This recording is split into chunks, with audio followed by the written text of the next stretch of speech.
Selon le livre d'Osée, chapitre 12, verset 13 à 14. Jacob a fui en autre Mésopotamie. Il s'est mis au service d'un autre homme pour obtenir une femme. Oui, pour une femme.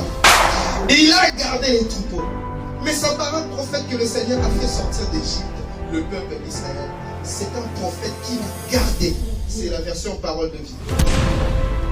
La d'autres versions dit, par un prophète d'Éternel a sorti son peuple d'Égypte, et par un prophète d'Éternel l'a gardé en Égypte.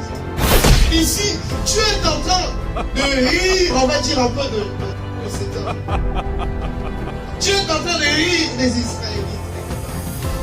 Pour une femme, pour avoir une femme, il est devenu esclave de notre homme. Pour avoir du pain, c'est ce qui se passe aussi dans la vie de plusieurs. Pour avoir du pain, pour avoir de quoi manger, d'autres personnes commencent à devenir des esclaves. Surtout dans des milieux où on les traite, mais d'une manière hors. Par un prophète, Dieu a fait sortir son peuple. Qu'est-ce que cela veut dire? Jacob est reconnu comme étant un prophète. Et Moïse aussi, ceux qui sous-entendent, ce sont des égaux. Mais comment expliquer que Jacob soit serviteur, soit plutôt esclave d'un homme pour avoir une femme? Pendant ce temps, de l'autre côté, un homme a pu sortir un peuple. Écoutez, vous avez des capacités qui peuvent vous permettre de faire de grandes choses. Je disais qu'en vous, il y a des potentiels incroyables. Je n'aimerais pas que tu sois comme Jacob, mais que tu sois comme Moïse.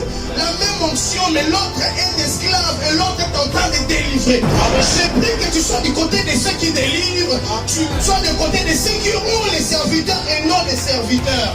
J'ai pris que tu sois du côté de ceux qui produisent. Ce sont des égaux.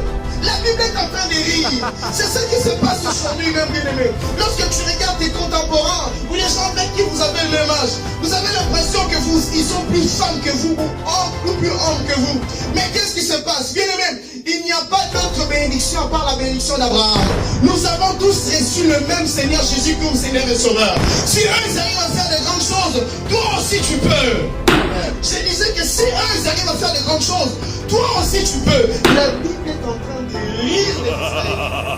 Vous trouvez ça normal que deux prophètes, il y en a un qui délivre